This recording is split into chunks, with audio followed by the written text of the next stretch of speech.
Hello, hello, hello. Sir David the Bard.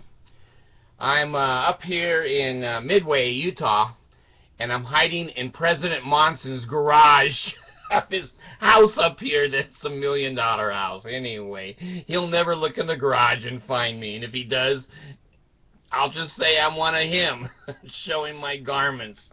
Anyway, I wanted to give another one of these. I don't like doing these stories, but I have to do them. I have to do them. Let me read to you, because the Mormons all think I'm a liar, and I don't really care, but I like to, as a scientist, as an educated person, I always like to back up what I'm saying. All right, this is found in the, oh my God, it's the Desert News, which is the Mormon Church-owned newspaper, if you want to call it that. And the date is, oh, here it is, October 10th, 2013. The headlines: Mormon missionary dies in Mexico from electrical wire injuries. Now, this is the second one. We had one in Guatemala that was trying to fix the roof, and he grabbed an electrical wire, and down he went. You know, a Mormon missionary from Idaho died Wednesday from injuries he received after coming in contact with a live electrical wire. Colt Daniel Kunz, 20, from Victor, Idaho, died Wednesday while serving in the Church Mexico Topeka Mission, said Ruth Todd, a spokesman for the Church of Jesus Christ. He'd been there a month. Now, you know, look it up yourself if you're interested in that. If you're not, don't look it up. Anyway, let me tell you something. I'm an old man, okay? I went to the Philippines a couple times when I was 58, maybe 60. Now, let me tell you something. When you send a white and delightsome child into a third world country, they have no street experience. None. It's irresponsible. This is the parents' fault that they sent their child into a third world country where he was electrocuted. Now, when I was in the Philippines, we lived in a house, if you want to call it that. It had electrical wires in there that were hot everywhere. Most people don't know that these foreign countries use 220 volts of electricity, not 110. So the electrical charge inside a wire and a wall socket is twice what it is in the United States. Now, what difference does that make? Well, that's what they hooked to the electric chair. It's hard to die at 110. You don't freeze on the wire at 110. 220, you can't let go. I wouldn't want to let go. Anyway, when I was in the Philippines, we lived in the house, and it had electrical wire. It had one electrical wire that came in the house, and it had the great big fuses. You young people haven't seen this before because you have circuit breakers. This is a stapler, but this is about the size of the fuse, and it had like 3 fuses in a fuse box, and if they, you know, if someone grabbed the wire or the wire shorted out, it would blow up one of those fuses, and you'd have to go buy another one. Let me tell you something. I was hooking a washing machine up, the first washing machine Mercy's family had ever seen in their life. And I'm standing in mud and water in the bathroom. That's the floor of the bathroom. And I'm barefooted, and I'm trying to plug in a 220 volt washer. We didn't have a dryer, just a washer. And I looked, and I said to myself, this is the most damn dangerous thing I've ever done. And I go out, and I go to turn on the light switch. So there's light in the house. There's one light in the house. And the switch must have been, you know, Edison's first switch. It turns in a basket bowl, turns on and off. Well, hell, I'm an old man. I know these things are damn dangerous, and I know this: when you plug in a 110 appliance, radio, CD, battery charger, whatever, into a third world socket, it just blows up. It's gone. It's gone. They don't mix. 110 and 220 don't mix. Well, how did this young man in this country grab a live wire? A million ways. There's a million ways, because sometimes electrical lines will lay on the ground. Sometimes they're strung through the trees, and you go to climb the tree and you're electrocuted onto the tree. The coconuts fall and hit you on the head.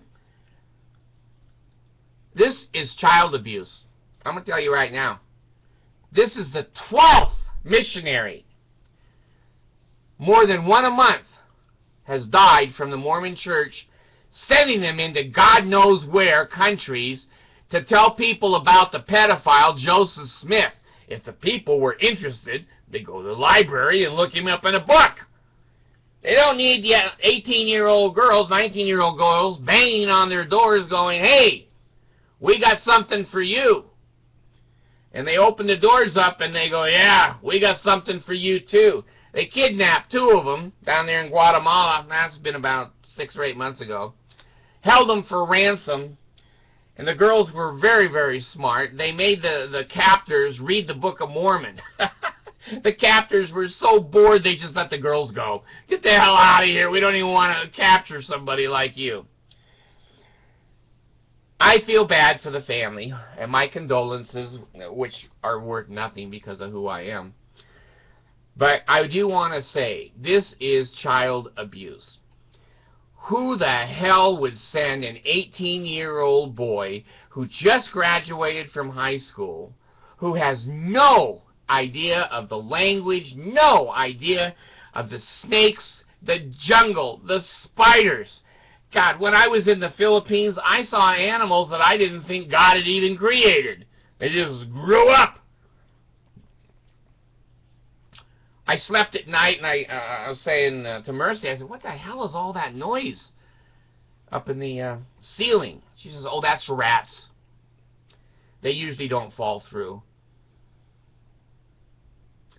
I'm sitting at dinner with the family, and I'm eating, and, you know, I only eat fried chicken in the Philippines. I don't eat anything that causes projectile diarrhea.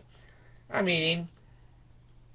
Out of heaven, Jesus throws down a lizard on the table. Now, I'm from America. And I go, "Holy shit, lizard!" And I'm gone. I'm gone. I don't care if he's going to eat. I don't care if he's there for family home evening. Me and the lizards don't eat together, or the iguanas. So Grandma takes her hand and she just goes, pushes him off the table. They didn't take him outside. He just come back in, all the holes. There's no floor. Just, Jesus Christ. Send an 18-year-old kid into that. I ate some native food at the wedding. We got married in the Philippines. I'm telling you, I had diarrhea that I didn't think a human could have. I thought I was going to go into low suborbit around the earth. Projectile diarrhea. Unbelievable. And it's a country that has no toilet paper. Figure that one out. Figure that one out. Well, you send a young boy down into a place like that. He doesn't know anything about the customs. He doesn't know anything really about the language.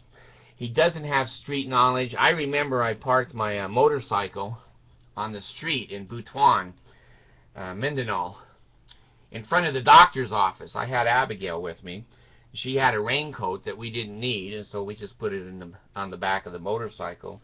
We walked across the street. I looked back. Abigail's raincoat was gone. Stolen! Gone! It's the culture.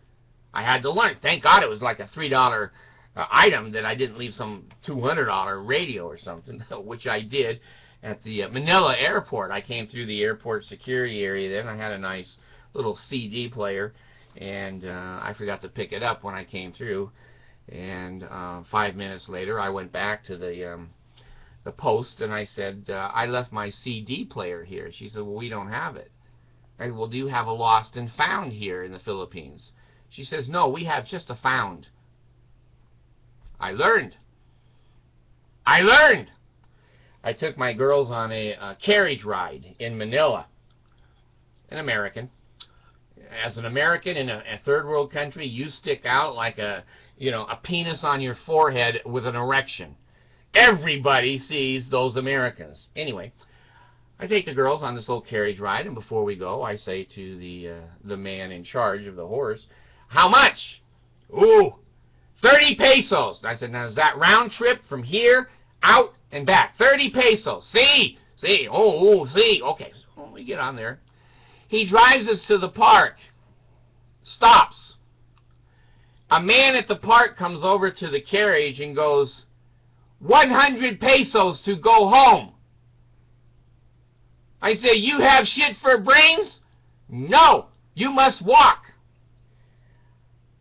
He said, I'm in the motel across from the U.S. Embassy. I'm a U.S. citizen, asshole, and I was told 30 pesos round trip. Screw off! Step off! He did. Third world country. It's how they work you. It's how they work you. At the Manila airport, you got to watch out. They'll slit the back of the seat of your pants, and your wallet will fall out. You never felt a thing. You never felt a thing. If you think I would send my 18-year-old boy or 19-year-old girl into a third world country unsupervised by locals, you're nuts. You're nuts. It's abusive.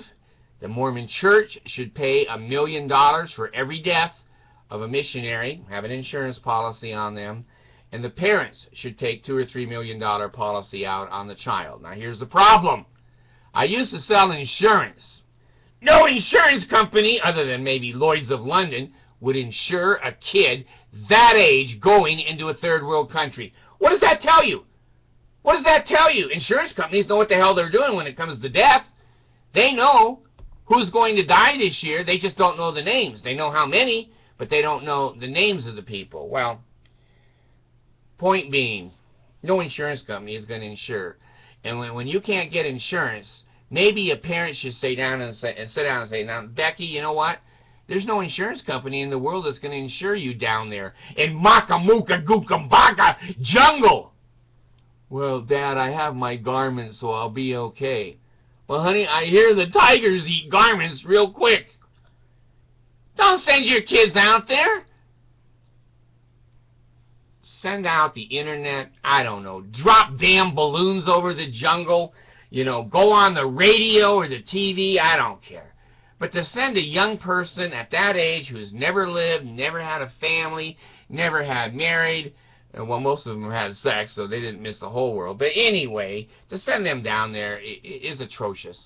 It's atrocious. So 12 missionaries died this year, and as Monson gets up at the podium there at Conference Center and says, we have, what do you say, I don't know, 80,000 missionaries out in the field now. Most of them are not in the United States. The United States is all missionaried out. No one wants to be more of a Mormon in the United States. So they send these poor kids down there to brainwash the kids. Yeah, they'll convert a few jungle monkey buka people, but when you pay 1 peso a year, which is 1 cent in the United States for tithing, well, Monson will take it.